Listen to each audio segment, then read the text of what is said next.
Baik, selamat siang Bapak Ibu-Ibu yang sudah bergabung di acara Pasti hari ini, baik lewat Zoom maupun lewat Facebook ya. Selamat datang di acara Pasti. Pasti hari ini kita akan membahas dengan tema melirik investasi saham untuk meraih cuan. Dan di siang hari ini saya sudah kedatangan tamu spesial nih, yaitu Bapak Yanuar Eko Purwito sebagai Kepala Cabang CJCMB Sekuritas Indonesia Cabang Semarang. Halo Pak Yanuar, selamat siang. Halo Mbak Natasha, selamat siang juga.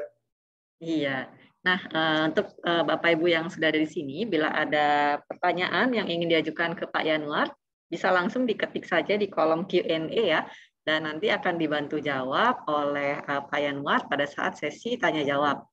Dan untuk sesi 1 ini nanti akan membahas dengan tema yang melirik investasi saham untuk meraih cuan, dan sesi 2 nanti akan membahas tentang online trading bersama CJCMB iTrade. Baik, kalau gitu tanpa berlama-lama lagi, untuk Pak Yanuar saya persilakan untuk memulai acaranya. Silakan Pak. Terima kasih Mbak Natasha. Selamat siang Bapak Ibu semua. Semoga dalam keadaan sehat walafiat dalam kondisi yang saat ini Bapak Ibu semua mendapatkan untuk kesehatan yang lebih ya. Dan pada siang hari ini perkenalkan kami Yanuar Eko Purwito. Kebetulan saya sebagai Kepala Cabang di PT CJCMB Sekuritas Cabang Semarang. Kami siang ini mau memberikan sedikit sharing mengenai investasi. Ya. Mohon izin kami pakai masker karena kami masih ada di kantor saat ini, dan mohon izin juga kami mau share untuk screen ya.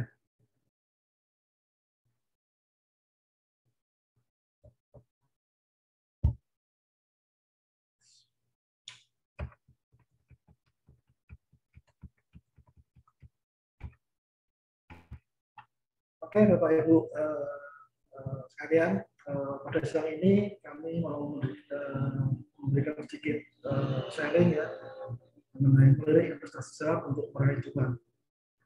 Pada siang hari ini kami menyampaikan sedikit informasi ya. Jadi menurut bukunya Robert Kiyosaki ya, jadi ada yang aktif income dan passive income ya. Jadi kalau aktif income ini pendapatan aktif yang diperoleh dari bekerja atau berwirausaha.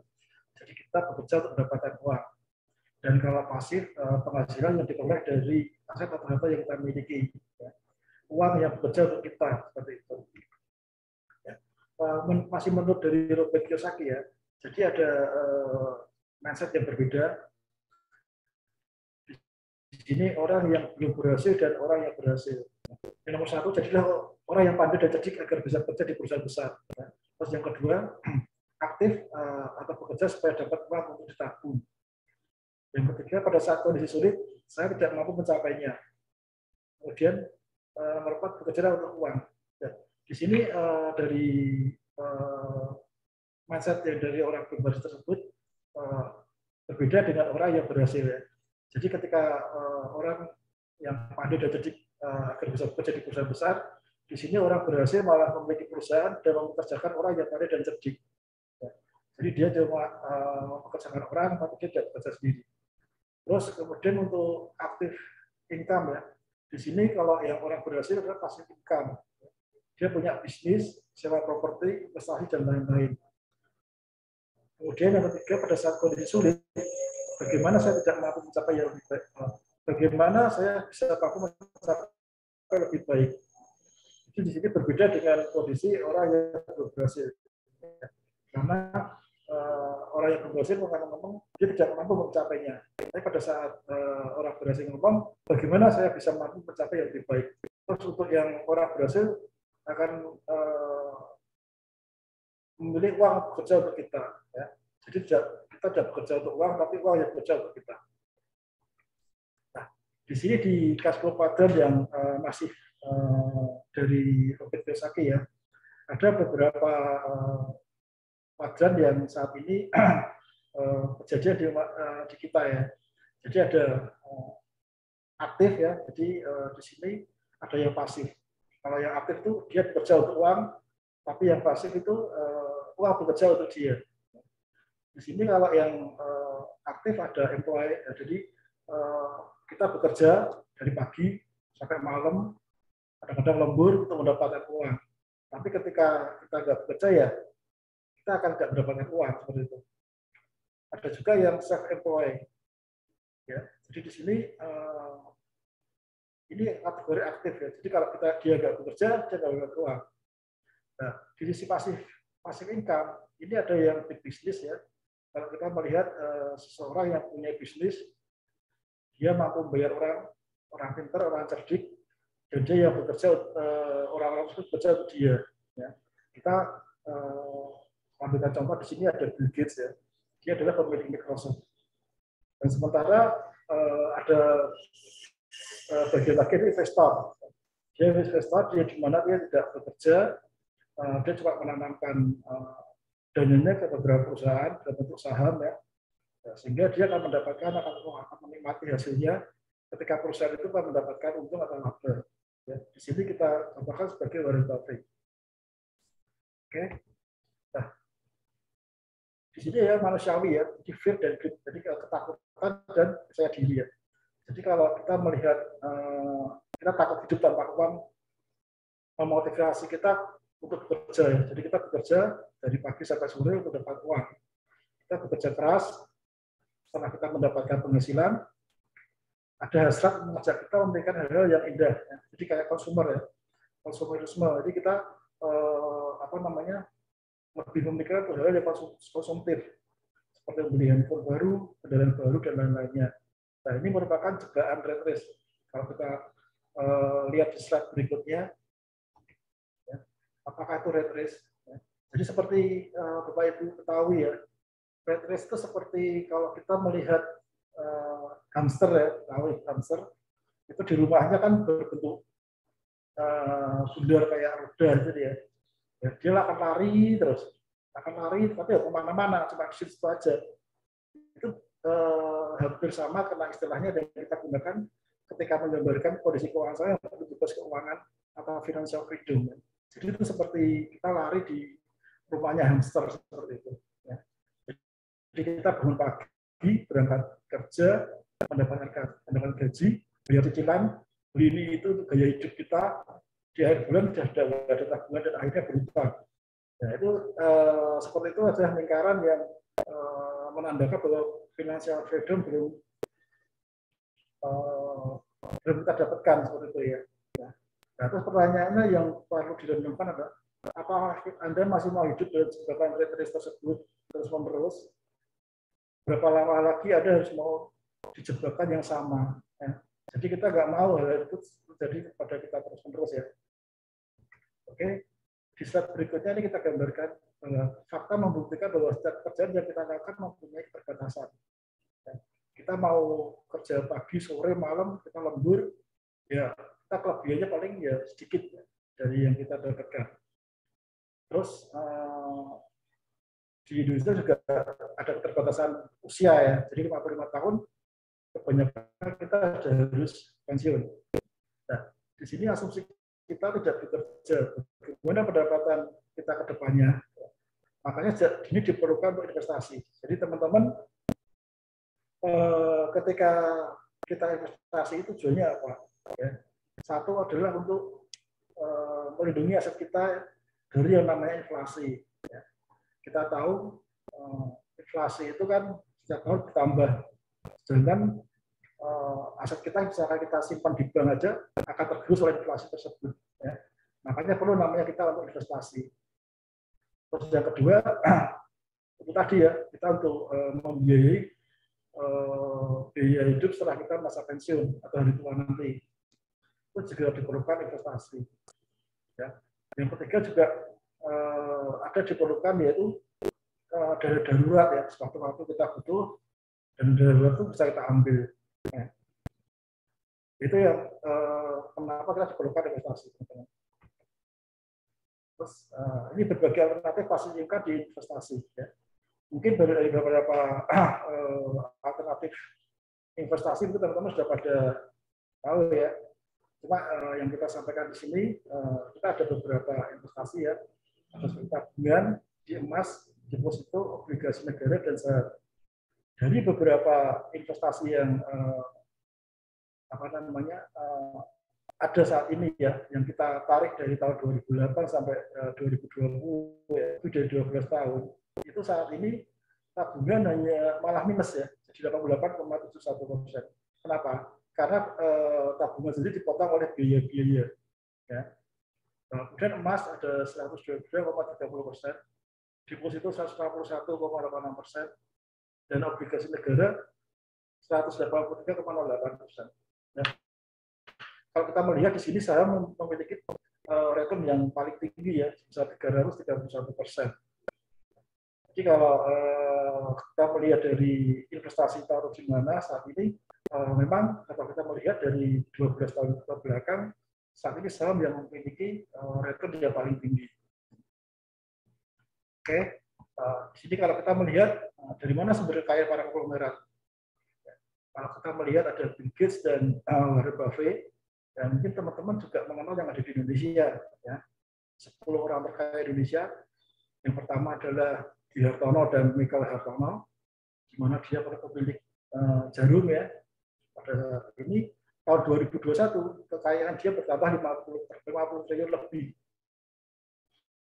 Kenapa? Karena kenaikan saham BCA. Yang kedua adalah keluarga Wijaya. Dia memiliki Sinar Emas. Yang ketiga juga Antoni Salim ya. Di mana tahun 2021 kemarin kekayaannya juga melonjak setelah dia investasikan di Impact. Ya. Jadi para konglomerat tersebut dia kekayaannya biasanya dari saham. Ya.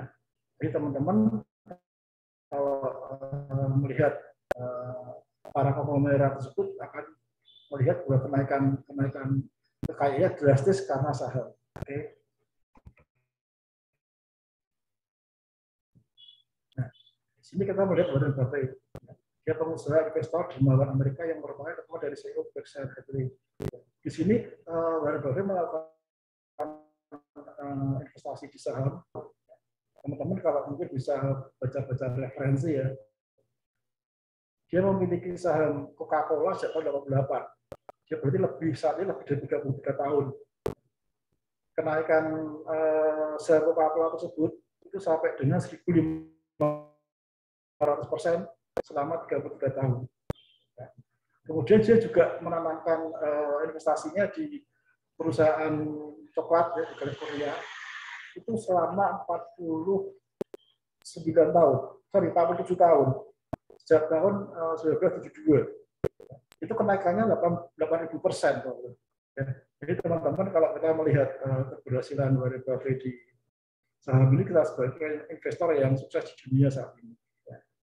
Nah, kemudian kalau kita melihat saat ini kita melihat kalau di gambar ya, mungkin tahun yang lalu, tahun 2001, mungkin teman-teman melihat orang banyak beli sepeda sampai antri-antri ya, harganya mahal-mahal dibeli.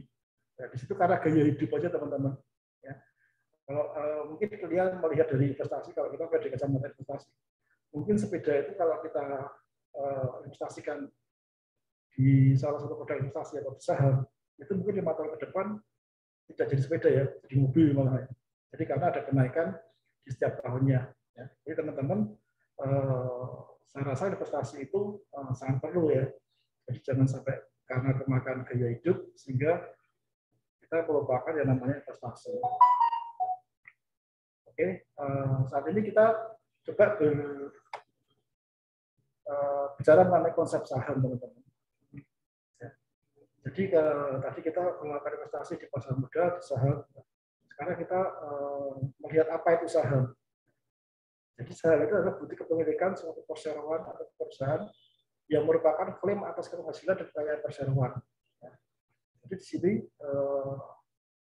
saham adalah bukti kepemilikan ya, dibedakan dengan yang bukti hutang. Kalau saham itu berarti kita memiliki setiap lembarnya adalah bukti kepemilikan kita di suatu perusahaan tersebut. Ya. Nah, kalau pembelian saham di market kita, pembelian saham minimal 1 lot atau 100 lembar. Oke. Ya. Konsep dasar saham seperti ini teman-teman. Misalkan nih Pak Bejo berniat membeli usaha bakso ya, dan perlu modal 8 juta. Nah, Namun Pak Bejo yang memiliki dana sebesar 1 juta, maka diperlukan kurang 7 juta lagi ya teman-teman. Di sini Pak Bejo menawarkan atau mengajak teman-temannya untuk bersama-sama menanamkan modal sebesar 1 juta. Jadi dia mengajak 7 temannya sehingga terkumpul menjadi 8 juta. Ya. Setelah 8 juta itu dia melakukan usaha jual bakso. Kemudian pada kesempatan yang lain, ternyata usaha Pak Bejo itu berkembang hingga nilainya menjadi 16 juta. Yang tadinya satu gerobak sebesar 8 juta, sekarang naik 2 kali lipat menjadi 2 gerobak. Jadi dari awal 8 juta menjadi 16 juta. Di sini kekayaan Pak Bejo yang tadinya 1 juta, sekarang menjadi 2 juta. Ya. Dan temannya yang 7 orang tadi, yang masing-masing 1 juta, sekarang juga bertambah menjadi 2 juta. Ya. Nah di sini juga konsepnya jual saham, jadi Pak Bejo dan teman-temannya bisa menjual sebagian atau seluruh sahamnya dimiliki orang lain. Jadi di sini yang seperti yang teman-teman lihat, jadi konsep saham seperti itu teman-teman. Jadi yang tadinya kita belum memiliki modal, kita mengumpulkan investor, setelah investor masuk, maka kita bisa mengembangkan usaha kita menjadi lebih baik. Oke, sekarang kita menuju ke keuntungan investasi saham teman-teman.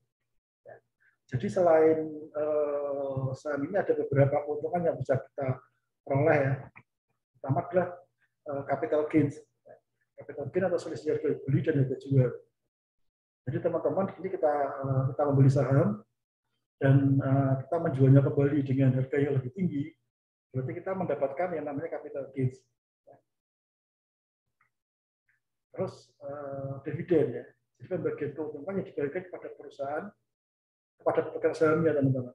Jadi ketika perusahaan itu mendapatkan laba pada akhir tahun, maka di RUPS disetujui untuk dibagikan kepada pemegang saham dalam bentuk dividen, maka setiap pemegang saham akan berhak untuk mendapatkan dividen tersebut. Dapat memiliki bisnis atau suatu perseroan dengan modal relatif kecil. Ya. Jadi di sini kita seolah-olah adalah pemilik dari suatu perusahaan yang besar, tapi kita memiliki modal yang kecil. Likuiditas yang tinggi. Ya. Jadi di sini kalau kita transaksi saham, itu likuiditas kita yang tinggi ya. Jadi kita beda dengan investasi yang lain. Misalkan teman-teman investasi di properti atau di tanah, itu kalau kita menjualnya butuh waktu yang lama. Ya. Sedangkan kalau kita di saham, kita butuh cuma 2 hari ya. 2 hari, dana kita sudah langsung masuk ke rekening kita. Pajak rendah dan juga pajak final. Jadi di sini pajak untuk di keterangan saham, maka pajak penjualan. Setelah kita beli, kita jual 0,1% dari nilai kita transaksi, itu sudah final. Jadi kita nggak akan kena pajak lagi teman-teman. Diatur dan diawasi oleh OJK. Ya. Jadi di sini kalau kita melihat transaksi di saham sudah teratur ya, karena diatur dan diawasi. Jadi teman-teman jangan takut investasinya akan hilang atau mungkin dalam arti kata bukan berkurang ya, tapi karena memang dalam hal ini sudah diatur, jadi secara legal kita investasi di saham itu sudah aman. Oke. Di sini kalau kita melihat keuntungan nanti ada kerugian atau risk ya. Jadi teman-teman kita investasi saham itu ada risikonya ya. Kalau tadi keuntungannya adalah capital gain, kalau risikonya kita aja capital loss. Jadi perlu diketahui juga risiko ini juga perlu diketahui. Jadi ketika kita beli saham bisa juga sahamnya harganya pas turun. Ya. Kalau harganya turun kita jual itu namanya capital loss. Jadi selisih harga beli dan harga jualnya minus. Ya. Terus bisa juga ketika pembagian dividen kita nggak dapat, ya. Itu juga salah satu resiko. Kenapa? Karena ternyata perusahaan tersebut nggak mendapatkan keuntungan atau mungkin dalam periode tersebut perusahaan sedang melakukan ekspansi, ya. Jadi yang laba yang tadi didapat tidak diberikan kepada pemegang saham, tapi diinvestasikan lagi di perusahaan untuk ekspansi atau pembangunan pabrik baru misalnya seperti itu. Jadi nggak dapat dividen. Ya. Terus kalau berikutnya likuiditas yang tinggi itu kalau kita resiko yang paling buruk di pasar modal adalah sahamnya kita di delisting. Ya. Jadi ada kemungkinan saham kita di delisting. Kalau saham kita di delisting dari bursa, maka kita sudah nggak bisa lagi menjual saham tersebut. Ya. Ya, karena pemilik saham itu adalah pihak yang terakhir untuk mendapatkan bagian dari perusahaan. Ya. Jadi ketika perusahaan bankrupt atau sudah tutup, maka pemegang saham akan kehilangan sahamnya atau kehilangan investasinya. Itu bisa dimungkinkan ketika resiko daripada kita investasi di saham. Tapi hal tersebut, ya, hal tersebut bisa kita minimalisir dengan kita melakukan analisis, teman-teman. Ya. Ada analisis teknikal, ada analisis fundamental. Jadi hal-hal yang risiko-risiko tersebut bisa kita minimalisir. Oke, kita melihat bahwa saat ini Omikron naik lagi, teman-teman. Jadi kasus COVID sudah mulai naik lagi. Kita melihat apakah pandemi ini menjadi endemi. Ya. Jadi kalau seperti yang kita lihat kasus COVID saat ini ya, sejak bulan Agustus atau September tahun lalu, saat ini adalah paling tinggi ya. Teman-teman, kalau kita melihat dari, kalau nggak salah hari Jumat atau hari Minggu kemarin, itu kasus tertingginya sampai dengan 55.000 lagi ya. Jadi penambahan tertinggi sejak Agustus tahun 2021. Nah, tapi terus kita harus gimana, teman-teman? Ya, saat ini kan pemerintah sedang gencar ya, jadi kita saat ini project gencar untuk melakukan vaksin booster. Ya. Jadi kayaknya sepertinya pemerintah sudah siap untuk menghadapi gelombang ketiga ini. Ya. Terus efek jika kasus COVID ini outbreak ya, teman-teman. Jadi ketika COVID ini sudah naik tinggi lagi, ya, di sini karena biasanya analis sudah melakukan downgrade earning untuk forecast. Karena apa? Karena dengan PPKM yang dinaikkan levelnya, sekarang level 3 ya, ini kan pasti akan menghambat recovery dari pertumbuhan ekonomi. Ya. Nah, saat ini cuma kita melihatnya agak sedikit berbeda, teman-teman. Jadi di awal COVID yang lalu tahun 2021, ketika PPKM level 3, semua mall ditutup, ya. Bioskop nggak boleh buka, restoran juga nggak boleh buka, ya. Tapi di saat ini PPKM level 3 agak berbeda, ya. Karena mall ternyata masih boleh buka sampai dengan jam 9 malam, kapasitas 60%. Ya. Bioskop masih buka, resto juga masih buka. Jadi sepertinya hari ini nggak terlalu signifikan seperti tahun yang lalu ya. Semoga kasus COVID ini bisa teratasi dengan baik oleh pemerintah. Ya. Kemudian ketika kasus COVID ini sudah tinggi lagi ya, kita gimana nih kondisi ketidakpastian ya. Jadi saat ini setiap hari kita melihat kasus COVID tinggi turun ya. Jadi tidak ada pastian. Nah di sini kalau kita bisa memilih saham-saham yang bisa kita ambil untuk investasi ya, kita saham-saham yang defensif, teman-teman. Ya. Jadi topik untuk saham defensif kami adalah biasanya ada Telkom. Ya. Di sini ketika mengalami penurunan, ya, saham-saham tersebut saya rasa masih konservatif. Ya. Jadi nggak terlalu dalam banget. Ya.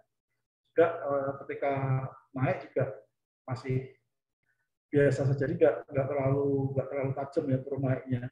Jadi bisa buat kita ketika posisi kita pasti seperti ini, kita ambil posisi di saham-saham ada Telkom. Dan teman-teman, ada sedikit masukan dari kami. Kami saat mereka saham seperti ini disclaimer on ya. Jadi bukannya kami memerintahkan untuk beli atau jual, tapi berdasarkan analisa. Jadi keputusan jual beli masih ada di tangan investor masing-masing. Oke, dan saham Pinjaman saya lihat ketika bunga naik, jadi kita saat ini bukan cuma dihantui oleh kasus COVID aja, ya.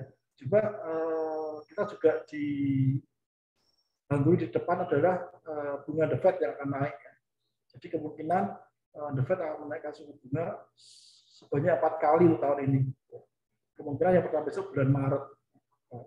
Sedangkan BI akan naikkan 2 kali sebesar masing-masing 25 bps.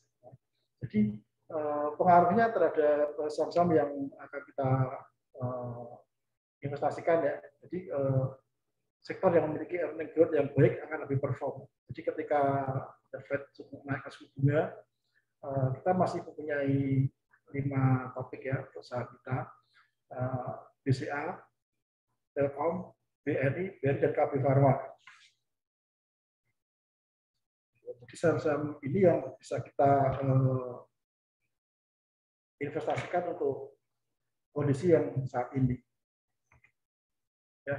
Kemudian saham yang menarik lagi apa teman-teman? Di sini ketika saat ini masih rame-ramenya ESG, ya, Environmental, Social, dan Governance ya. Jadi ketika saham-saham yang memiliki ramah lingkungan, terus sosial yang baik dan good corporate governance, di sini jadi beberapa pilihan kami. Jadi di bursa kita saat ini ada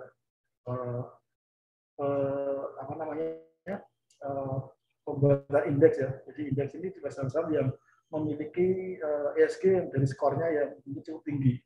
Ya. Tujuannya dari pemilihan saham ESG ini akan menghasilkan manfaat untuk perusahaan dan masyarakat secara bersama dan keseluruhan. Jadi kalau kita melihat ESG ini bisa menarik investor untuk berinvestasi dalam jangka panjang. Ya, Bursa Efek meluncurkan 2 indeks ESG baru, ESG Sector Leader Index KHT atau ESG KHT dan ESG Quality 45 ID KHT atau ESG Q KHT. Jadi 45 saham-saham yang saat ini bisa apa namanya liquidnya yang bagus. Nah, ESG Indonesia ini bagaimana ke depan ya. Jadi kalau kita melihat secara environmental, tahun ini akan dikenakan pajak karbon. Jadi perusahaan tujuannya itu perluas penerimaan pajak buat pemerintah dan meminimalisasi efek lingkungan dari emisi karbon. Ya. Jadi ketika environmental lebih baik, maka ESG skornya naik. Di sini kita ada beberapa saham yang menjadikan kita topik untuk ESG, ya. Jadi saham BCA, Telkom, dan BNI. Oke, itu beberapa saham yang mungkin bisa kita jadikan topik untuk saat ini, teman-teman. Sedangkan valuasi indeks ESG itu gimana, teman-teman? Jadi kalau kita melihat IHSG saat ini ya, mulai dari awal Januari sampai dengan awal Februari kemarin, itu bursa kita masih adanya inflow asing. Jadi asing itu membeli saham-saham di bursa kita ya, jadi sebesar 9 triliun lebih. Kalau kita melihat dari awal Januari sampai kita bulan tanggal 7 Februari kemarin. Nah, itu kenapa masih asing masih naik tersebut? Ya, karena apa? Karena GDP kita juga naik, teman-teman. Ya, terus domestic bruto pada tahun 2021 kita naik, kita sudah mencapai apa namanya, sudah di luar resesi ya. Di market Asia saat ini kita yang pertama, Asia Tenggara kita yang pertama. Seperti kita sudah sekelas dengan Singapura segala macam, ya, karena sudah keluar dari resesi. Terus yang kedua, valuasinya IHSG masih murah, 15,8 kali, dan PBV-nya juga 2,2 kali ya. Jadi hal ini yang masih menarik untuk investor asing masuk ke market kita atau ke Indonesia. Nah, di sini kita punya view untuk indeks harga saham gabungan ya. Jadi kita masih mempunyai resist di 7.300 yang pertama, kemudian 7.900 untuk resist kedua. Sedangkan support yang pertama adalah 6450 dan support kedua 5950. Ya. Jadi saya rasa masih menarik untuk teman-teman untuk bisa masuk ke market kita ya. Jadi karena kita masih menjanjikan untuk tahun ini, teman-teman. Oke.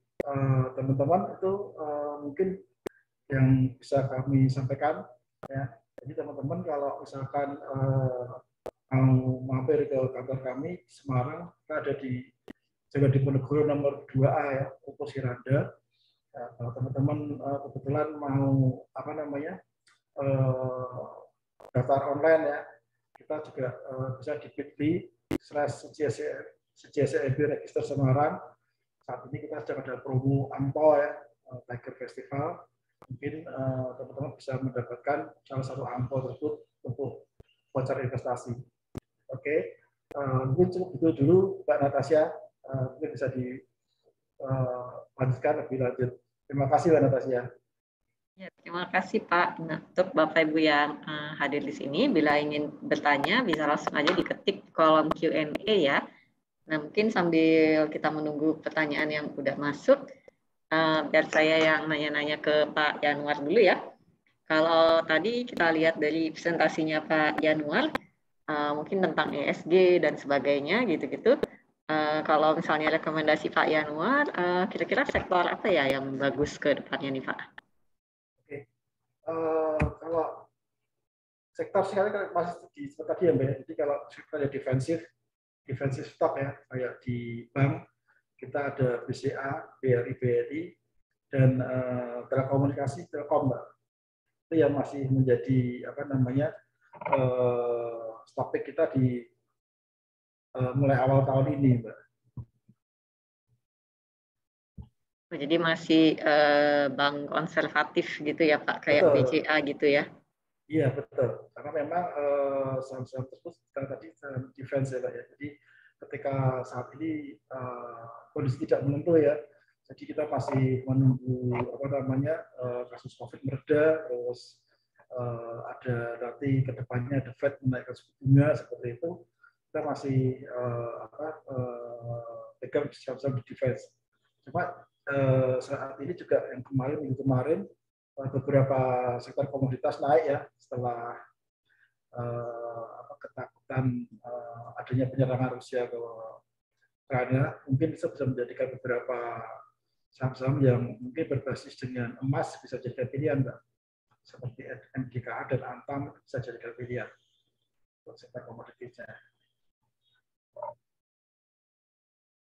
Tadi apa Pak, MDKA sama Antam ya? Antam, ya. Mungkin bisa ada, kita lirik-lirik untuk kedepannya ya. Karena dia Iya. akan ada berbasis apa namanya produksi emas ya. Satu adalah Antam sama MDKA yang kemungkinan ketika masalah Rusia dan Ukraina masih berkepanjangan, mungkin komoditas emas juga akan naik. Oke. Nah, ini ada pertanyaan yang sudah masuk nih Pak. Bentar saya baca dulu ya. Saham. Iya, ini Bapak atau Ibu anonymous attendee bertanya, kalau misalnya kita mau berinvestasi ke perusahaan yang kecil gitu ya, atau mungkin yang bukan LQ45, itu kira-kira stock screeningnya gimana ya Pak? Maksudnya kira-kira kriteria apa ya yang apa namanya yang kira-kira kita yang bisa kita tentukan buat melihat oh saham ini oke lah walaupun belum masuk LQ45 gitu. Oke, jadi kalau kita bisa melihat untuk screening saham ketika belum masuk blue chip atau LQ45, kita lebih sarankan melihat dari sisi perusahaan dari fundamentalnya ya. Jadi kita melihat bahwa aset dibandingkan utang ya. Misalkan asetnya itu lebih tinggi daripada utangnya dan itu growth setiap tahun, asetnya lebih naik terus, itu kita salah satu buat screening ya. Jadi melihat bahwa salah satu bahwa perusahaan itu sehat adalah ketika asetnya naik dan utangnya turun. Nah, tapi beda juga kalau ketika utangnya naik tapi asetnya turun itu kita anggap bahwa perusahaan itu tidak sehat. Itu yang satu. Yang kedua, kita melihat bahwa laporan keuangan dari laba bersihnya ya, mungkin selama 3-4 tahun ke belakang kita melihat bahwa itu juga menunjukkan growth, penjualannya juga growth.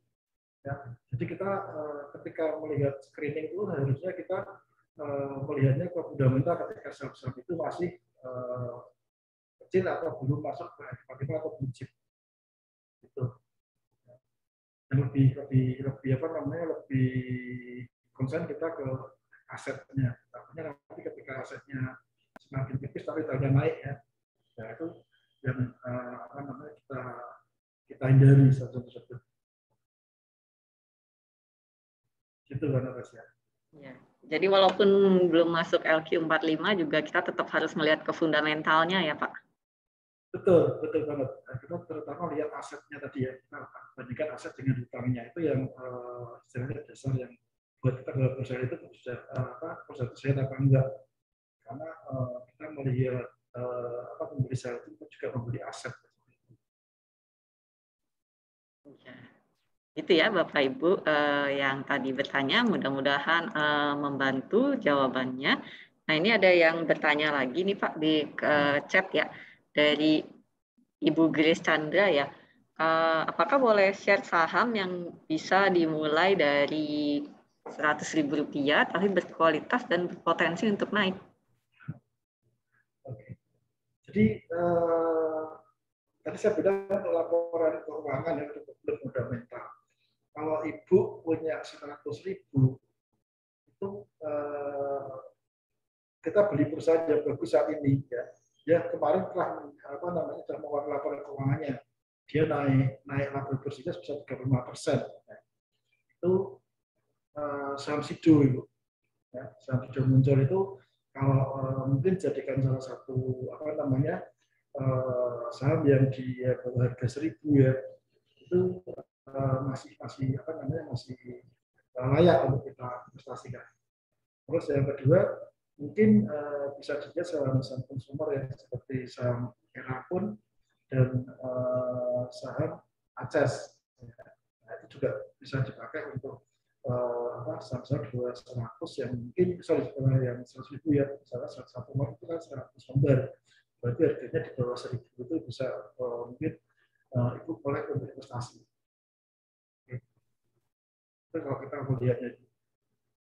Ya, jadi tadi ada Sido muncul, memang kalau kita lihat chartnya juga cukup bagus ya Pak untuk Sido muncul ya, naik terus kelihatannya. Iya, karena ya memang laporan keuangannya kemarin juga bagus juga kan, naiknya sampai 35%, secara fundamental juga oke, pasti chartnya juga akan mengikuti menurut saya seperti itu.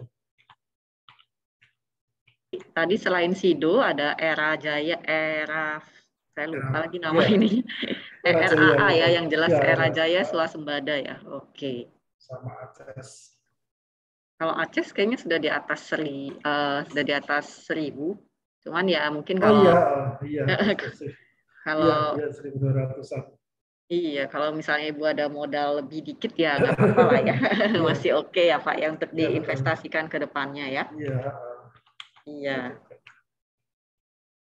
Jadi tadi semoga membantu ya Ibu Grace Chandra ya untuk pilihan saham-sahamnya. Kita ada Sido muncul, Era Jaya Swasembada atau ERAA sama Aces. Ini sahamnya juga rata-rata masih di sektor consumer ya Pak? Consumer, iya betul. Nanti kita sih berharap untuk PKM ini sudah turun lagi, maka sektor consumer bisa berjalan lagi, misalnya seperti itu. Iya, oke deh. Nah, mungkin kalau misalnya saham-saham yang kalau kita lihat kan 100.000 kan mungkin nggak terlalu, modalnya juga nggak terlalu besar ya Pak. Jadi mungkin ini juga cocok untuk mungkin kalau di sini ada yang masih mahasiswa gitu ya Pak. Ya, jadi memang kalau kita 100.000 ini sepertinya bisa kita gunakan kalau yang programnya dari bursa kita adalah menabung saham ya, kata saya. Jadi kita melakukan nggak langsung gede langsung enggak, tapi kita setiap bulan mungkin 100.000, ada 100.000 kita beli ke saham, kita beli saham terus. Ini karena membantu investasi kita ya, jadi kedepannya kita bisa memiliki investasi lebih seperti itu. Jadi bukan 100.000-nya aja yang saat ini kita lihat, tapi mungkin kontinuitasnya ya. Jadi dengan 100.000 itu kita bisa melakukan investasi di saham saat ini. Seperti itu. Iya, benar banget. Tapi tentunya kalau misalnya masih mahasiswa dan mau berinvestasi atau nabung saham, itu tentunya harus sabar ya Pak, karena kan tentunya untuk saham itu naik butuh waktu kan ya Pak. Mungkin kalau misalnya kayak Warren Buffett juga kan pasti dia nggak dalam semalam tiba-tiba sahamnya naik ya. Ya betul. Jadi memang yang selama ini apa namanya sering apa investor-investor pemula ya, dan saya bukan kita untuk membuli investor pemula, enggak. Cuma kita satu yang sering kejadian adalah yang saat kemarin kita sampaikan adalah FOMO itu ya Mbak ya. Jadi apa namanya seperti ketakutan ketinggalan, ikut-ikutan seperti itu. Jadi ketika investor pemula melakukan tersebut, saya rasa dia akan rugi di kemudian hari ya. Karena tidak melakukan analisa segala macam. Jadi ingin cepat kaya lah, seperti itu. Ya, kalau di saham itu tidak seperti itu ya. Jadi karena kesabaran dan apa namanya disiplin itu adalah yang menjadi apa ya menjadi modal utama seperti itu. Jadi kita kalau cuma FOMO aja ikut-ikutan atau takut ketinggalan dari yang lain, itu ya akan terjerumus sendiri seperti itu. Iya, oke. Ini udah ada dua pertanyaan yang masuk nih Pak. Ini kayaknya tadi ini lumayan berkaitan dengan yang sedikit kita bahas tadi ya. Ini kalau ada yang tanya, kalau misalnya masih mahasiswa kan tentunya dia belum punya penghasilan ya Pak. Penghasilannya paling dari uang jajan aja nih. Nah, Iya. kira-kira kalau dari uang jajan itu baiknya berapa persen yang dipakai buat investasi saham? Kita sih gini ya Mbak Natasha. Jadi ketika kita pada mahasiswa kita contohkan aja kita seperti anak kos lah. Ya, anak kos itu kita makan 3 kali sehari. Dia apa istilahnya makan kerupuk ya kerupuk. Nah ini kita ya anak kos itu kayak the power of kerupuk seperti itu. Jadi dengan kerupuk kita makan kerupuk misalnya kerupuk dua setiap makan kita 2 kali kerupuk itu harganya 2.000, maka sehari itu kita misalkan kita kurangi jadi 1 ya, makan kerupuknya cuma sekali aja, 1 aja, itu kita menerima 2.000 kali 3 sudah 6.000 ya. 6.000 kali 30 kan sudah lebih dari 100.000 seperti itu ya. Itu dari kerupuk aja ya mungkin ya. Nah, mungkin dari teman-teman juga ada yang sukanya hobinya ke kafe ngopi segala macam, mungkin tiap hari kita harus ngopi misal 30.000, 40.000, nah itu kita kurangi. Jadi kalau kita melihat persentasenya seperti itu kita nggak apa namanya kalau kita mahasiswa ya. Jadi kalau kita masih muda, kita perbanyaklah kita di investasinya kan. Jadi misalkan kita punya 100.000, ya paling nggak kita 50% untuk investasi. Ya. Itu seperti itu. Nanti kalau kita umurnya kita sudah mulai bekerja, kita sudah mulai keluarga, kita kurangi investasi kita menjadi 30%. Karena apa? Karena sebagian kita buat anak sekolah, ya, buat rumah tangga seperti itu. Tapi ketika kita naik 40, umur 40 atau 50, kita kurangi lagi menjadi 20% investasi kita. Jadi ketika kita masih muda, kita fullkan untuk investasi dulu. Seperti itu. Jadi ketika kita apa namanya kita sudah pensiun ya, ya itu bisa menutup biaya hidup kita seperti itu. Jadi apa namanya ketika masih muda ya kita bukan untuk investasi. Jadi kalau teman-teman punya 1.000 ya 50.000 kalau bisa diinvestasikan seperti itu.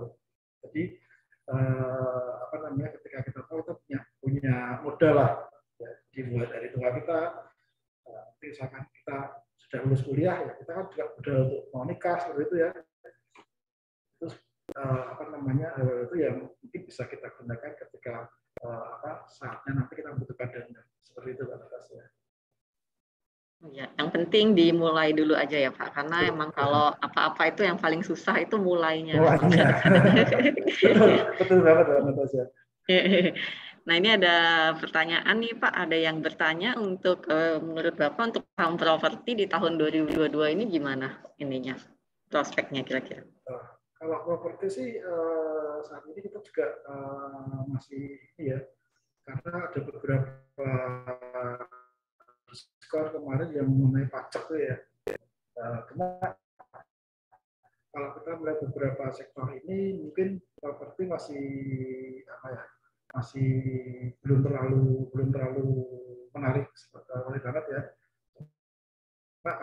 memang diskon yang diberikan diskon mungkin sampai 8 siapapun sendiri, penjualan juga untuk yang menengah ke atas ya, menengah ke atas itu masih bagus, tapi untuk yang menengah ke bawah ini penjualan sudah berkurang. Jadi untuk tahun ini sih kita properti juga kita belum merekomendasikan untuk B saat ini. Tadi rekomendasi sektornya sih seperti yang tadi sudah disampaikan ya Pak. Jadi ada banking, ya, banking sama telekomunikasi dan mungkin komoditas ya kalau mau yang kalau mau yang jangka pendek kali ya. Spekulatif, betul. Ini ada yang bertanya nih Pak dari Bapak Adolf Romi. Untuk manajemen portfolio, apakah ada saran Pak? Misalnya kalau mau cut loss atau take profit gitu. Oke, jadi memang kalau kita melakukan manajemen portfolio ya, jadi saat ini kita melihat kita harus tentukan trailing stop kita ya. Jadi misalkan kita beli saham di harga 6.000, trailing stop kita di 10% misalkan. Ya, kita makanya ketika saham itu turun 10%, maka kita kapos istilahnya kita ikhlas lah berarti itu ya. Kita 10% kita ikhlas untuk cut loss. Tapi ketika saham itu naik, maka kita juga tentukan trailing stop ke atas. Jadi ketika naik misalnya 30%, terus saham itu turun 10% itu ya kita mau nggak mau kita tetap kita stop loss dulu ya, supaya kita bisa merealisasikan keuntungan kita. Nah, di sini kenapa pentingnya kita cut loss itu, teman-teman, mungkin dengan kita ada penurunan sebesar 2% atau 5%, kita berani cut loss ya. Karena apa? Karena ketika saham itu kita akan mencari keuntungan 5% lagi, itu agak mudah, teman-teman. Tapi ketika kita nggak mau cut loss, saham itu sampai dengan 50%, misalkan, itu berarti berapa persen harus kita dapat ketika saham naik? Berarti 100%, ya kan? Kalau saham turun 50%, berarti kan kita harus mengembalikan 100%. Nah, itu sepertinya hal tersebut yang agak susah ya kita dapat di market. Jadi teman-teman di sini juga ketika sebagai trader atau investor, kita paling nggak disiplin untuk melakukan cut loss. Jadi dengan 2%, 3% ya, ketika kita tahu bahwa saham itu masih downtrend ya, kita cut loss dulu, kita ambil lagi di bawahnya. Gitu. Jadi kalau sampai dengan 50%, kita akan berat untuk mencapai kembali modal karena naiknya harus 100%. Seperti itu. Oke, mudah-mudahan cukup menjawab ya untuk tadi Bapak Adolf yang sudah bertanya gitu ya. Ini memang kalau misalnya trading saham pasti akan merasakan yang namanya cut loss juga ya Pak. Iya, ya kita istilahnya tega-tega, kadang-kadang kita ya mau nggak mau harus, kalau kita melihat kondisi nyata di market seperti itu. Tapi kalau misalkan kita punya ibaratnya kita punya peluru yang agak panjang ya, kita average down ya, kita beli di bawah yang lebih banyak lagi seperti itu. Tapi ketika kita nggak punya peluru ya mau nggak mau kita tega-tega itu untuk cut, kita beli lagi di bawahnya ketika kita melihat bahwa seharusnya di downtrend.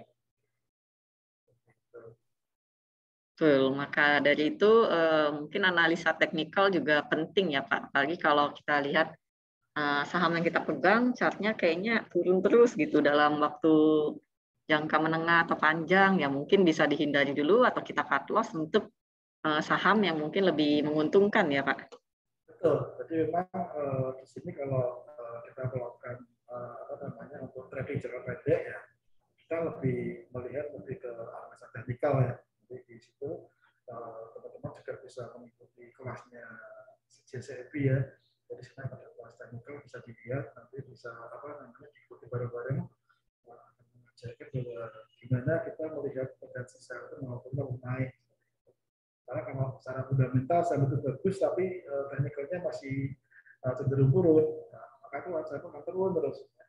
Jadi ketika kita melihat kemarin tahun 2021 ketika saham baru secara fundamental masih bagus, tapi sahamnya turun terus. Itu kan secara teknikal kita melihatnya. Jadi kalau kita bisa menghindari ya kita kapos dulu. Kalau misalnya kita punya peluru panjang ya kita upgrade di bawah. Tapi yang kira-kira pelurunya sudah agak jauh seperti itu. Oke, nah ini ada pertanyaan dari Pak Adrian Hartanto. Untuk minggu ini kira-kira gimana ya Pak? Soalnya kayaknya ada sentimen negatif karena geopolitik atau mungkin memang ada ketegangan ya antara Rusia dan Ukraina ya seperti yang kita tahu di berita kayak gitu.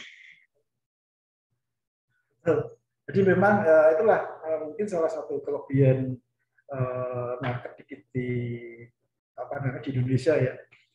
Jadi kalau kita ketika ada ketegangan geopolitik pasti ada salah satu saham yang diuntungkan ya. Salah satunya adalah saham yang memproduksi emas. Karena apa? Kemarin kita melihat emas naiknya tinggi banget. Ya.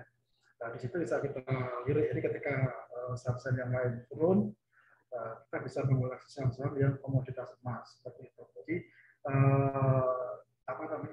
selalu ada celah belajar itu ya. Karena kita ada banking, ada komoditas, ada properti, ya itu yang saat ini bisa kita pilah-pilah ya. Ketika kondisi market arahnya kemana, ya kita bisa mengikutinya.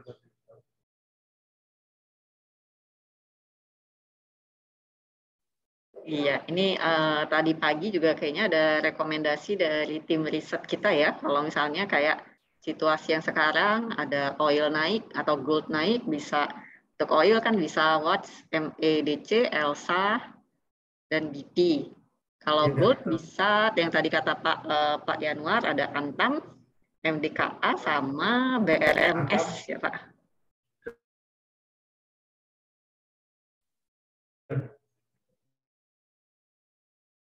Halo Pak Yanuar, sepertinya agak putus-putus nih jaringannya.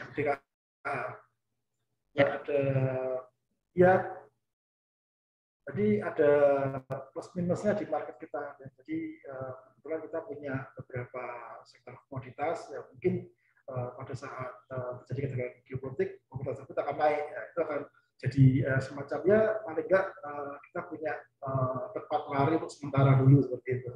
Jadi masih bisa untuk mendapatkan di saat-saat yang mungkin ketidakpastian di geopolitik itu. Ya, jangan sampai kita kena jangan sampai kita jadi korban naiknya harga minyak goreng ya Pak, tapi kita harus memanfaatkan celah itu ya Pak. Kemarin udah banyak yang mengeluh Pak soal minyak goreng.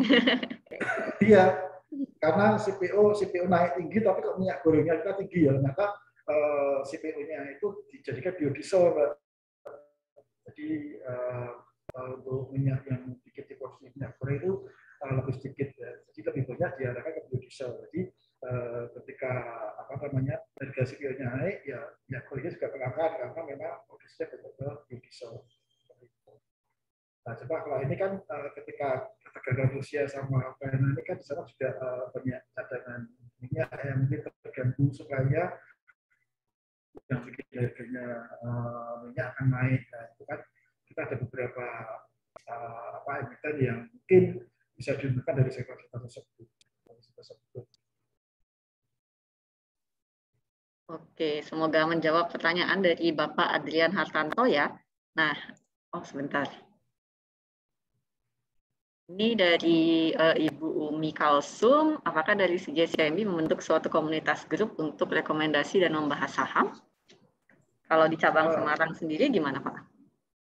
Kalau di Semarang sendiri sih kita ada nanti ya di masing-masing sales ya, kita bikin seperti grup atau ya semacam broadcast ya, broadcast dari klien mesti kita broadcast berita-berita apa saja yang bisa kita dapat untuk pagi itu. Tapi juga saat ini kan juga dari CJCMB Sekuritas juga setiap pagi jam 8 ya, ya kita ada berita tentang saham BTS ya. Jadi ketika pagi-pagi mungkin Bapak Ibu sekalian bisa follow di CJCMB ID kita di Instagram. bisa mengikuti live ya. Jadi kita ada rekomendasi saham apa aja untuk pagi hari ini. Jadi ada beberapa informasi yang bisa kita dapat dari event tersebut. Ya. Jadi ada berita tentang saham ya pagi jam berapa, terus ada apa dengan saham setiap hari Senin jam 10 ya, bisa di Facebook atau di Zoom. Terus juga kita banyak kelas lagi ya, kelas pasti yang bisa dapat ikuti semua. Jadi di sini banyak informasi-informasi yang bisa kita dapat. Jadi kita bisa follow dari sosmed kita ya, ada Instagram, ada YouTube, ya, ada podcast, ada di Facebook, ini lengkap. Jadi jangan khawatir sampai kehilangan informasi ketika Bapak Ibu join di CGS Sekuritas. Ya, informasi bisa didapat di mana-mana dari sosial media CGS CIMB Sekuritas. Nah, untuk teman-teman di sini yang mungkin tinggalnya di Semarang dan sekitarnya, tadi kalau misalnya mau berkunjung ke kantor CGS CIMB cabang Semarang, alamatnya di Ruko Siranda, Jalan Diponegoro, Blok 2, salah, Jalan Diponegoro, nomor 2, Blok A, Semarang. Saya ulang lagi ya, Ruko Siranda, Jalan Diponegoro, nomor 2, Blok A, Semarang. Tapi kalau sekarang, apakah sudah menerima walk-in klien, Pak? Atau masih ini? Masih PFH semua? Sudah, kita sudah menerima walk-in klien. Jadi kita kantor terbuka dengan protokol kesehatan yang ketat. Iya, nah gitu ya Bapak Ibu semuanya, kalau mau main ke CGS CIMB cabang Semarang, boleh, tapi tetap harus mengikuti protokol kesehatan. Nah, untuk nomor teleponnya di cabang Semarang itu di 024-764-41260. Saya ulangi lagi ya, 024-764-41260. Dan untuk nomor WhatsApp-nya itu di nomor 0812-284-3239. Saya ulangi lagi, 0812-284-3239. Lalu kalau ada Bapak Ibu di sini yang mungkin belum menjadi nasabah dan ingin membuka rekening efek secara online, maka bisa juga di link bit.ly/cgscimb register Semarang. Dan nanti bisa saya tunjukin untuk cara membuka rekening efek melalui link tersebut untuk Bapak Ibu semua. Nah, ini kita sudah hampir di akhir sesi Pak Yanuar. Kira-kira Bapak Ibu semua apakah masih ada pertanyaan lagi?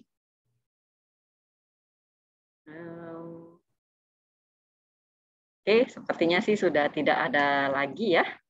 Pak Yanuar, ada ini? Ada yang mau disampaikan nih sebelum kita akhiri? Maksudnya sesi Pak Yanuar ya, kalau sesi edukasi hari ini masih ada sesi 2. Ya, jadi kalau mungkin dari Ibu sekalian masih butuh pertanyaan lebih detail, ya nanti bisa tanya melalui WhatsApp yang tadi kita sampaikan atau telepon ke kantor kami ya, kami siap untuk menjawab, dan jika kami belum bisa menjawab saat itu mungkin kita jawab di waktu kemudian. Itu aja sih Mbak Natasha. Oke, terima kasih Pak Yanuar. Terima kasih juga sudah membawakan materi di siang hari ini. Semoga sehat-sehat selalu ya untuk Pak Yanuar dan juga teman-teman di CGS CIMB cabang Semarang. Sampai bertemu lagi. Dadah. Dadah. Terima kasih teman-teman semua. Semoga sehat semua. Ya.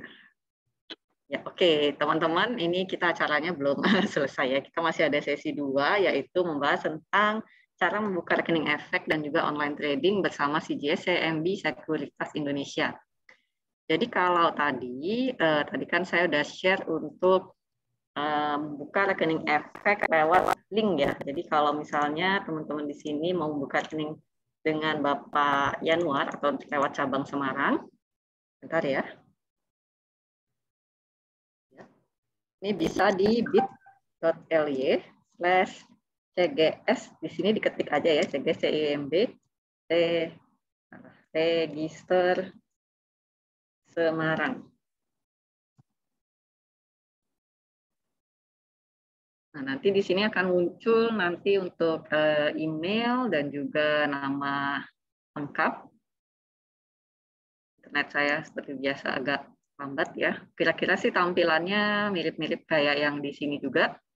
Jadi nanti harus input email, kemudian input password, dan nanti, oh iya ini, bentar ya, ini, iya, oke, mohon maaf mungkin internet saya lagi agak terkendala ya. Tapi ya intinya sih nanti Bapak Ibu tinggal mengisi email, kemudian password, dan nanti akan dikirimkan untuk link aktivasi lewat email ya. Nanti kalau sudah menerima link aktivasi, link tersebut tinggal diklik aja, lalu kemudian Bapak Ibu bisa melakukan pembukaan rekening efek secara online. Nah, ini dari periode 1 sampai 31 Maret 2022, kita sedang ada promo namanya Tiger Festival ya, untuk menyambut Tahun Macan. Jadi walaupun Imleknya sudah lewat, tapi kita tetap membagi-bagi angpau nih untuk Bapak Ibu semua nasabah baru di CGS-CIMB.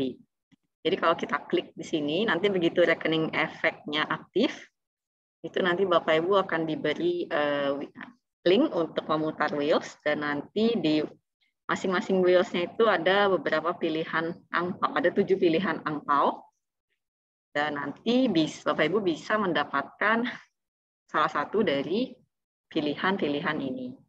Jadi kalau hoki banget nih, Bapak Ibu bisa aja dapat 2 juta rupiah, nggak perlu deposit dulu, udah langsung didepositin 2 juta rupiah ke RDN Bapak Ibu yang baru jadi nanti.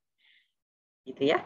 Nah, kemudian nanti begitu sudah jadi rekening efeknya, Bapak Ibu akan menerima user ID, password, dan PIN, bisa langsung login aja di sini, klik login, dan nanti untuk tampilan, begitu sudah login, tampilannya nanti akan seperti ini.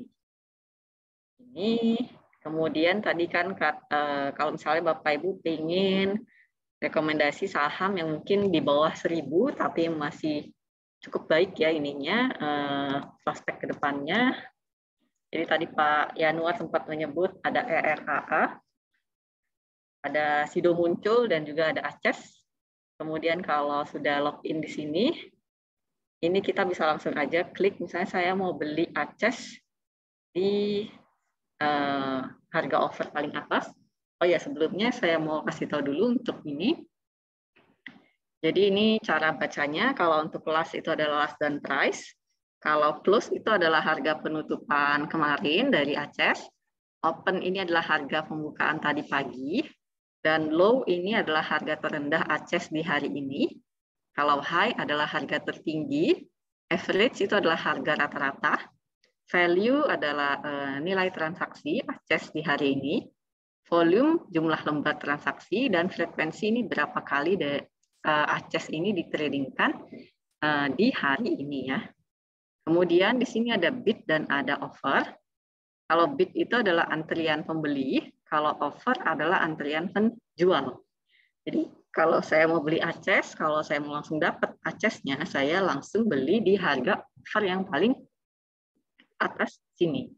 Kalau misalnya saya mau beli di harga bid sini, itu bisa aja, caranya tinggal kita klik ini input PIN. Caranya tinggal kita klik di sini, atau kita klik juga di sini, buy, sell. Ini buy untuk beli, sell untuk jual ya. Kalau kita udah klik di sini, mau ganti jadi sell, tinggal klik-klik aja hurufnya ini. Nah, terus tadi kan misalnya saya mau beli ACES ya.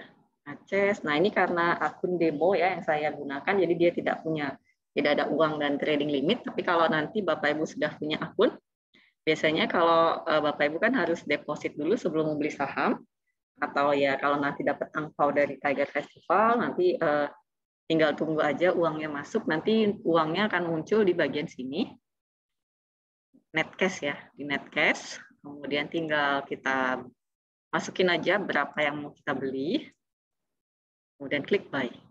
Ini kalau saya kayaknya sih nggak bisa kayak not recognize, ini karena ini akun demo ya. Yang jelas nanti kalau kita klik buy, akan muncul ordernya di sini. Kemudian kita nanti bisa cek untuk order statusnya di bagian portfolio. Nah, biasanya itu ada di bagian sini. Ini bisa dihilangkan jadi tampilannya lebih lebar. Nanti kalau statusnya masih open atau O, itu kan tadi karena kita inputnya di harga bid, maka otomatis statusnya masih open. Di sini akan muncul O. Kalau misalnya sudah match, kalau misalnya kita langsung beli di harga offer gitu ya, ya statusnya akan langsung M di sini. Dan nanti kita udah bisa lihat sahamnya di bagian sini, portfolio. Dan kemudian untuk informasi tentang cash balance dan juga ini balance ini net cash kita ya. Stock value ini adalah jumlah saham yang kita punya, market value, nilai pasar saham kita sekarang, total aset adalah market value ditambah dengan balance. Semua informasinya akan ada di bagian portfolio client cash. Ini untuk lewat website ya. Kalau misalnya di sini itu dia ada withdraw cash, ini untuk melakukan penarikan dana. Biasanya kalau kita habis jualan, itu kan kita akan menerima uang di RDN 2 hari kemudian ya. Karena ada settlement transaksi T+2, jadi kita nggak bisa langsung tarik dananya. Kita tunggu T+2, 2 hari kemudian, barulah nanti kita terima uang di RDN, baru kita bisa melakukan penarikan dana. Jadi nanti kita tinggal masukin aja berapa yang mau ditarik di sini, kemudian klik withdraw. Nanti untuk statusnya akan muncul di sini. Yang jelas untuk cut off time penarikan dana itu adalah setiap jam 9.30 pagi. Jadi kalau kita inputnya sekarang, dia baru akan diproses besoknya, gitu ya. Nah, kemudian kalau untuk web itu ada beberapa fitur-fitur lainnya, seperti contohnya ini untuk chart ya. Ini untuk charting, tapi tentunya kalau untuk cara penggunaan charting dan sebagainya itu kita bahasnya di sesi yang berbeda. Kemudian ini untuk fundamental, untuk data-data fundamental atau laporan keuangannya ya, kita bisa lihat. Ada juga untuk rasio-rasio keuangannya di sini. Kemudian kalau fitur lainnya, seperti kalau kita klik quotes, ini kita ada favorite stock ini untuk membuat watchlist. Ini bikin watchlist ya biasanya. Kemudian ada stock screener, ini untuk memilah-milah saham. Kalau saya suka melakukan screening stock, screening saham ya. Ini bisa kita pilih yang mana yang ngasih ROA paling besar. Ternyata masih Unilever ya. Atau map ini untuk melihat kondisi IHSG-nya secara keseluruhan. Nah, kalau misalnya kita ganti jadi market mover, jadi kita tahu nih apa yang menggerakkan IHSG di hari ini. Hari ini merah ya IHSG-nya, coba kita cek. Iya, dia minus 1%, cukup gede juga ya minusnya. Karena kemarin juga kayaknya Dow Jones juga turun ya, jadi IHSG juga jadi ikutan keseret turun deh. Kalau kita lihat, ternyata yang bikin minus itu masih sektor finansial ya, sektor bank. Jadi kita bisa lihat di sini. Oke, ini manufaktur ternyata dia yang masih naik. Yang tadi kayaknya tadi yang kayak kata Pak Yanuar ya. Jadi walaupun ininya mungkin finansial yang mungkin lagi turun, tapi ini sektor oil juga kayaknya lagi naik nih. Mungkin karena ada berita tentang geopolitik yang tadi kata Pak Adrian Hartanto. Nah, ini untuk Antam juga dia hari ini naik. Mungkin yang komoditas ya, tadi ada Antam, MDKA, BRMS. Kayaknya masih boleh kalau mau dilirik dalam minggu-minggu ini. Iya.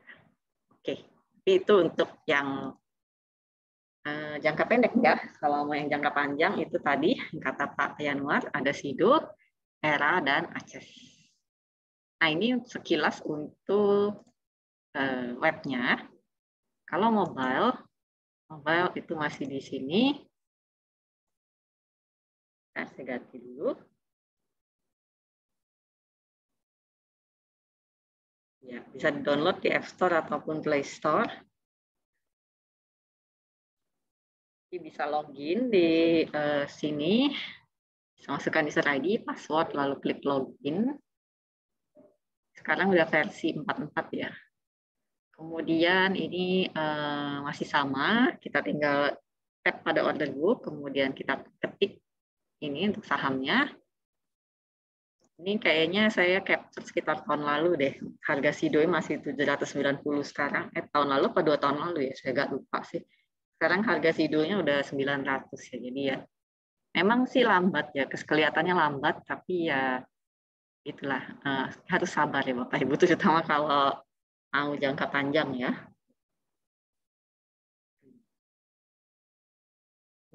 Ini tadi untuk memunculkan order book ya. Kemudian kalau mau buy sell, tap pada transaction di sini. Masukkan harga, masukkan jumlah lot, tap set. Nanti akan muncul konfirmasi. Dan kemudian ini untuk cara jualan. Cara jualan bisa tap portfolio di sini. Lalu nanti tap nanti sama, masukkan harga, masukkan jumlah lot, dan tap set. Nah, ini untuk order list ya. Jadi kalau tadi kan kita lihat order listnya di bagian portfolio. Nah, kalau ini bisa ada order list di sini. Ini untuk macam-macam order listnya ada withdrawn, amend, rejected, itu rejected ya, match, open. Amend itu untuk mengubah harga, kalau withdraw untuk membatalkan order. Jadi kalau kita sebelumnya mungkin order di 620, kita mau ganti jadi 630, itu nanti pakai amend aja. Klik send. Kalau withdraw misalnya kita mau membatalkan ordernya, nggak jadi gitu. Pakai ininya, pakai apa namanya, nggak jadi untuk order loss-nya. Trade summary untuk melihat berapa banyak volume yang match di harga berikut. Ini untuk portfolio ya. Portfolio ini bisa dilihat untuk cash balance dan balance-nya. Kalau cash balance adalah cash yang ada di RDN, balance adalah net cash-nya. Jadi kalau Bapak Ibu pengen beli saham, itu patokannya bisa ke balance aja. ARBA ini adalah trade yang sudah match tapi belum settle ya, tadi settlement transaksi T+2. Market value itu yang ini, salah yang ini. Ini adalah nilai pasar saham kita sekarang. Equity ini adalah market value ditambah dengan balance. Jadi berapa sih total aset kita di CJCMB. Kemudian trade limit ini adalah limit transaksi kita. Jadi walaupun duit saya hanya 1 juta, saya bisa transaksi sampai 25 juta. Tapi tentunya kalau saya pakai trade limit, saya harus lunasi maksimal T+2. Karena kalau enggak, saya nanti di T+4 kena suspend buy dan kena for sale. Biasanya sih kalau ada for sale itu sales dari Bapak Ibu akan mengingatkan Bapak Ibu untuk entah setor ataupun jual gitu ya. Jadi biar nggak kena for sale. Tapi kalau Bapak Ibu sudah diingatkan mungkin tapi nggak ada respon atau mungkin Bapak Ibu ya biarin aja deh dijual gitu ya. Dan nanti biasanya sih di sore hari seperti ini bagian back office akan memfor sale saham Bapak Ibu untuk melunasi hutang tersebut. Nah, ini untuk penarikan dana. Tarik dana di sini. Jangan lupa yang bisa ditarik adalah dana yang sudah ready di RDN ya. Jadi kalau misalnya belum ready, belum masuk ke RDN, itu dananya belum bisa ditarik. History chart, nah ini yang tadi saya tunjukin juga ya. Tentang charting. Indikator, ada berbagai macam indikator. Biasanya sih ada sesi khusus untuk membahas charting. Ini intraday chart. Kalau misalnya mau lihat pergerakan IHSG atau saham per menitnya itu bisa di intraday chart. Nah, favorite ini yang tadi, ini untuk membuat watchlist ya. Heat map yang tadi juga, yang saya tunjukin tadi, untuk melihat kondisi IHSG-nya. Oke, ini ada berbagai macam sosial media yang kita punya ya Bapak Ibu. Jadi tadi kata Pak Januar, kita punya BTS atau berita tentang saham. Setiap pagi dari jam 8 pagi, dia cuma 20 menit sih. Jadi dari jam 8 sampai sekitar 8.20 ya. Itu di live IG, IG-nya @cgscimbid, Bapak Ibu bisa join aja, bisa nonton, dan juga bisa nanya-nanya tentang teknikal di sana, teknikal suatu saham ya di sana. Ada juga, kita ada podcast juga, dan ada YouTube, channel YouTube yang pastinya banyak video edukasi yang bermanfaat untuk Bapak Ibu semua. Dan tentang analisa teknikal ada, fundamental juga ada. Selain dari sosial media ini, kita juga ada edukasi rutin. Jadi biasanya kita bisa cek edukasi rutinnya itu di bagian sini. Ini yang terdekat itu tanggal 18 Februari itu tentang analisa teknikal, tentang kombinasi RSI dan juga indikator moving average. Ini analisa teknikal ya ini. Oke, nanti kalau Bapak Ibu mau mendaftar, kalau Bapak Ibu sudah jadi nasabah ya, kalau belum jadi nasabah maka harus diaktifkan dulu akunnya. Nanti bisa klik register aja di sini. Gitu.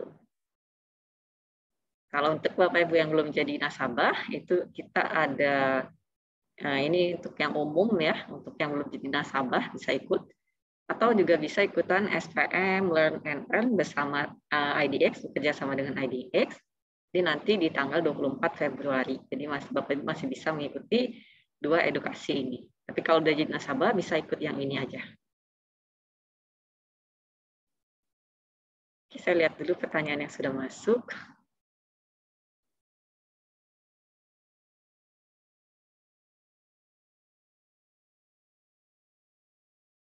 Untuk buka akun CGCMB RDN pakai bank apa saja. Jadi kalau untuk yang buka akun secara online itu ada Bank BCA dan juga CIMB Niaga.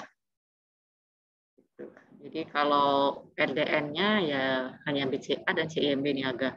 Sebenarnya sih ada juga Mandiri, tapi kalau Mandiri itu belum bisa secara online, jadi masih harus offline. Kalau misalnya Bapak Suwiton mungkin banknya bukan BCA atau CIMB Niaga, maka bisa juga Bapak menggunakan RDN CIMB Niaga. Karena biasanya CIMB Niaga itu tidak harus mengirimkan dokumen fisik ya. Pokoknya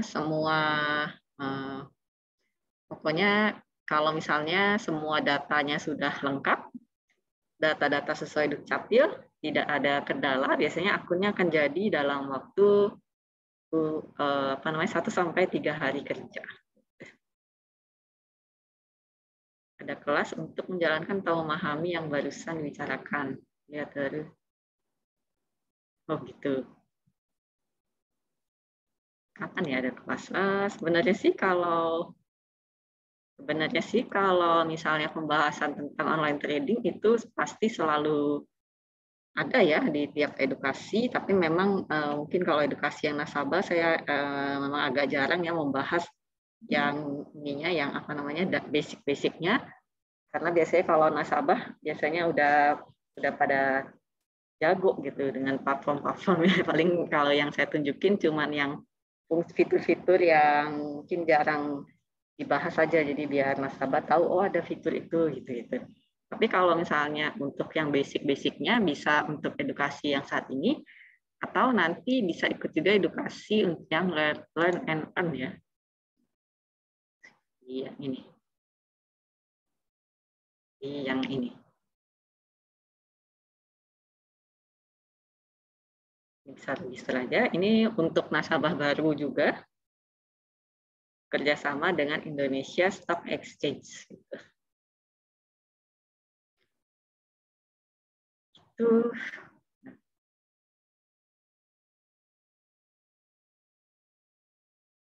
Ini market tutup sekitar 1 menit lagi ya. Kita lihat. Kalau misalnya Bapak Ibu ada pertanyaan lagi, boleh ditanyakan lewat Q&A atau chat juga boleh. Saya punya BCA dan CIMB. Nah, boleh Pak. Satu pakai BCA bisa, CIMB bisa. Mungkin enakan BCA ya. Lebih terserah Bapak. Yang jelas sih semua data harus sudah sesuai Dukcapil. Foto data diri juga jangan sampai blur. Dan untuk tanda tangan juga harus sesuai dengan KTP. Kalau misalnya ada yang beda dikit aja, atau misalnya kurang lengkap, biasanya itu ada bagian customer service akan menghubungi Bapak Ibu dan akan memberitahu di mana letak kendalanya. Kalau seperti itu biasanya jadi agak lama lagi. Tapi kalau misalnya semua lancar, kira-kira 1-3 hari kerja juga udah oke. Udah jadi akunnya.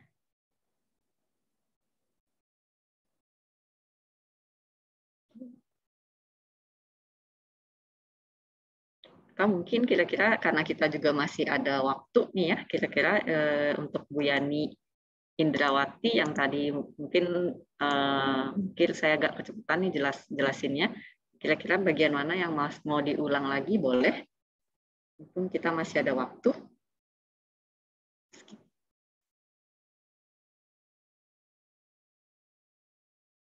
Yang jelas sih untuk platformnya CJCMB ini masih tergolong yang apa ya, user friendly, maksudnya untuk pemula pasti bisa gitu memahaminya.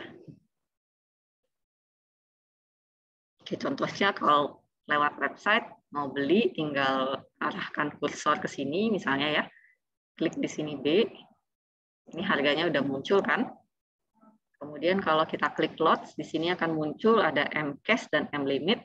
Kalau M-Cash itu berapa banyak yang bisa dibeli dengan cash, kalau M-Limit berapa banyak yang bisa dibeli dengan limit. Misalnya kita cuma masukin 1 lot, ini untuk CPRO ya, 1 lot cuma 10.500. Terus kita tinggal klik buy. Ini ya karena saya pakai dummy, jadi nggak ada duitnya, nggak bisa trading juga. Biasanya nanti kalau Bapak Ibu pakai real account, nanti akan muncul di sini order sent. Kemudian kita bisa langsung cek di bagian session portfolio sini. Nah, di sini akan muncul untuk statusnya. Kalau statusnya masih open, di sini kita bisa ada pilihan untuk melakukan amend maupun withdraw. Amend itu untuk mengubah harga dan withdraw itu untuk meng-cancel order. Gitu ya. Oh ya, kalau misalnya Bapak Ibu butuh rekomendasi saham ya, sebenarnya kayak tadi kata Pak Yanuar biasanya disediakan oleh sales Bapak Ibu masing-masing. Jadi walaupun Bapak Ibu membuka rekening efek secara online, tapi biasanya tetap ada satu sales yang dedicated ya untuk Bapak Ibu. Atau Bapak Ibu bisa juga bergabung dengan channel Telegram kami. Ini. Di sini biasanya akan diberikan info 6 rekomendasi saham harian dan juga diberikan info support, resistance, dan lain sebagainya.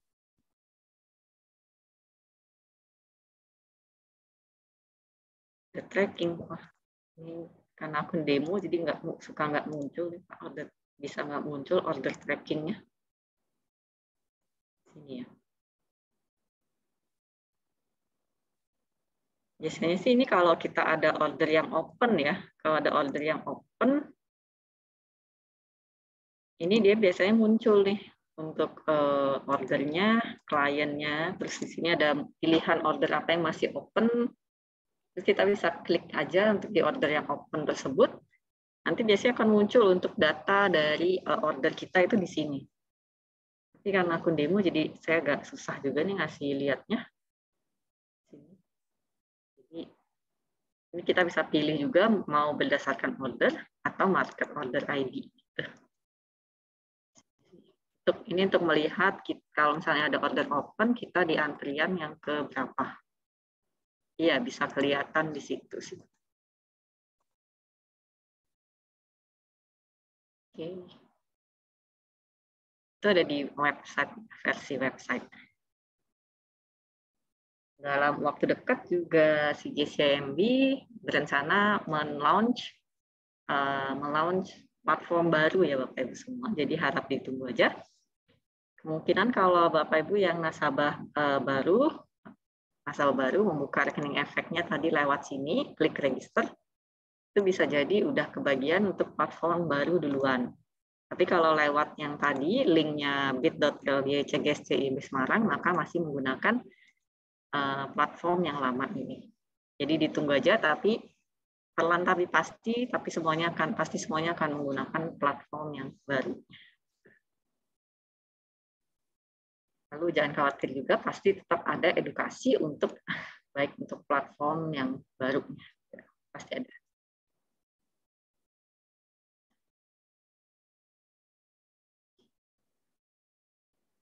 Jadi jangan lupa untuk tetap follow Instagramnya CGSC IMB, dan juga jangan lupa ikuti Tiger Festival ya. Dia promonya cuma sampai bulan Maret aja untuk 2000 nasabah pertama. Dan juga jangan lupa ikuti BTS kami setiap pagi. Ada apa dengan saham juga setiap hari Senin, dan juga edukasi pasti nanti di hari Jumat. Ya.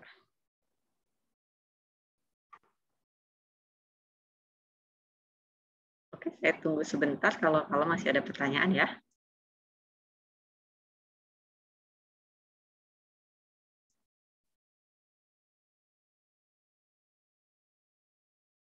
Oke.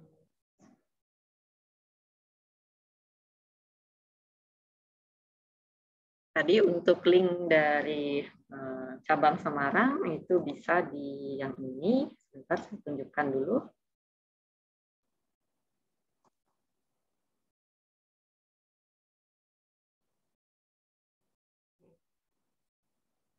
Bisa di bit.ly/cgstimb register Semarang.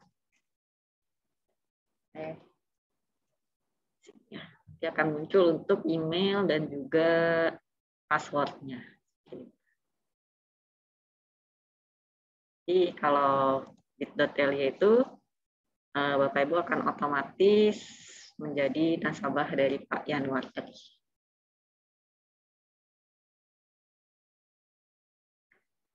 Oke, kalau sudah tidak ada pertanyaan lagi, mungkin saya akhiri untuk sesi Pasti Paham Investasi di hari ini.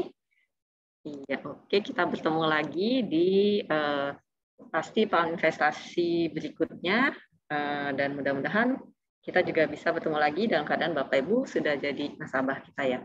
Semoga tetap sehat selalu semuanya. Sampai jumpa lagi. Dadah. Ya, sampai jumpa lagi juga Pak Yanuar. Dadah. Terima kasih Mbak Natasha. Iya, terima kasih.